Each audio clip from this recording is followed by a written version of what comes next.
आज मैं आपको सुनाने वाला हूँ एक ऐसी कहानी, एक ऐसी रात की कहानी जो अंधेरे और अनजाने खौफ से लिपटी हुई थी। तो चलिए मेरे साथ चलिए इस सफर पर। सोचिए जरा, चारों तरफ सन्नाटा, खाली सड़कें और आप बिल्कुल अकेले। वो जो एक बेचैनी होती है ना, जो धीरे धीरे डर में बदल जाती है, बस वही एहसास है इस कहानी की जान। तो कहानी शुरू होती है एक सुनसान बस स्टॉप से, जहां दो दोस्त, दो सहेलियां बस घर जाने की उम्मीद में खड़ी हैं। रात के 11 बज चुके थे। शीला और निकिता अपनी नाइट शिफ्ट खत्म करके निकली ही थीं कि देखा, सड़कें तो बिल्कुल खाली पड़ी हैं। वक्त गुजर रहा था और अब तो इक्का दुक्का गाड़ियां भी दिखनी बंद हो गई थी। दूर दूर तक कोई नहीं।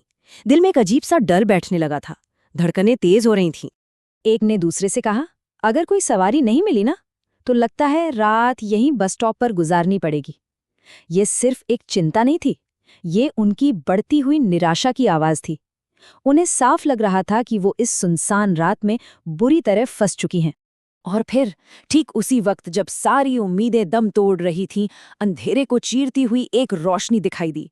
एक उम्मीद, या शायद ये उम्मीद का एक भयानक धोखा था। अचानक उस घने अंधेरे में से एक नीले रंग की बस सामने आ खड़ी हुई। दोनों ने राहत की सांस ली। चलो, आखिरकार घर जाने का कोई जरिया तो मिला। लेकिन उस बस में कुछ तो अजीब था। उसे देखकर एक अजीब सी सिहरन सी दौड़ गई, जैसे कुछ गड़बड़ है। बस का कंडक्टर बोला, मैं आपको आपकी मंजिल पर छोड़ दूंगा।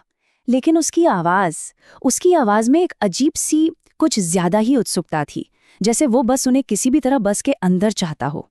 और बस यही वो पल था जब शक का पहला बीज शीला के दिल में बोया गया। बस में वो दोनों अकेली नहीं थी। पीछे की सीट पर एक लड़की बैठी थी, कंबल ओढ़े हुए, बिल्कुल शांत, एकदम स्थिर। उसको देखकर थोड़ी तसल्ली तो हुई, लेकिन उसकी खामोशी, उफ, वो बहुत अजीब थी, जैसे वो वहां होकर भी वहां नहीं है। तभी शीला की नजर उस लड़की पर पड़ी और उसका खून जम गया। उसने देखा, उस लड़की की आंखें अंधेरे में लाल चमक रही थी। उसका चेहरा आधा जला हुआ था और उसका रूप किसी शैतान जैसा भयानक था। शीला ने घबराकर निकिता को बताया, लेकिन निकिता ने उसकी बात मजाक में उड़ा दी। सोचिए, उस एक पल में शीला अपने डर के साथ कितनी अकेली पड़ गई होगी, जैसे वो एक ऐसे खौफनाक राज की गवाह बन गई हो जिसे कोई और देख ही नहीं पा रहा। तो अब बस जैसे जैसे आगे बढ़ रही थी, डर का एहसास भी और गहरा होता जा रहा था। ये सफर अब घर की तरफ जाता हुआ नहीं लग रहा था, बल्कि किसी अनजाने खतरे की ओर बढ़ रहा था। सफर जंगल के रास्ते से गुजर रहा था।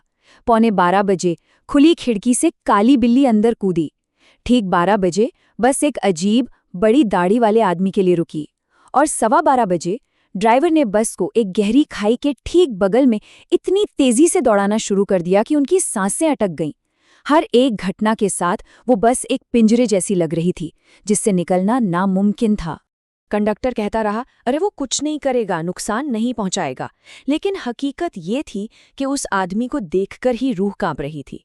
ड्राइवर कहता, ये मेरा रोज का रास्ता है, पर असलियत में वो बस को मौत की रफ्तार से दौड़ा रहा था। मतलब साफ था, उनके शब्द और उनकी हरकतें दोनों में जमीन आसमान का फर्क था, और हकीकत बहुत ज्यादा खौफनाक थी। और फिर वो पल आ ही गया जब इन लोगों के असली घिनौने इरादे सबके सामने आ गए। बीच जंगल में एक झटके के साथ बस रुक गई। इंजन की आवाज बंद और बाहर सिर्फ जंगल का भयानक सन्नाटा। ये खामोशी किसी चीख से भी ज्यादा डरावनी थी।